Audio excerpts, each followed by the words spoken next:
अस्सलाम वालेकुम नाज़रीन, डेली जंग के साथ राना मोहम्मद सलीम आपकी खिदमत में हाजिर है। नाज़रीन, मैं इस वक्त मौजूद हूँ गढ़ महाराजा में। आज 20 सफ़र का दिन है, तो यहाँ पर जो मिशी है वो निकाली गई है यहाँ पर पूरे मुल्क में। तो गढ़ महाराजा की हम आपको सूरत हाल से आगाह करते चलें तो यहाँ पर पानी, शरबत, दूध की सबीलें लगा दी गई हैं। काफ़ी हद तक यहाँ पर लंगर का वसी इंतज़ाम किया गया है। तो यहाँ पर आप देख सकते हैं ये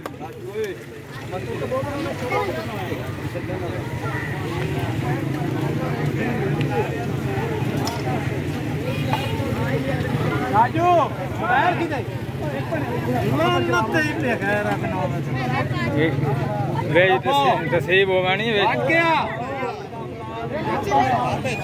बोतलों रख रहे सनी रख रही है। चलो एक मिनट तो ये है गढ़ महाराजा के मनाजर, आप देख सकते हैं। काफिला आ गया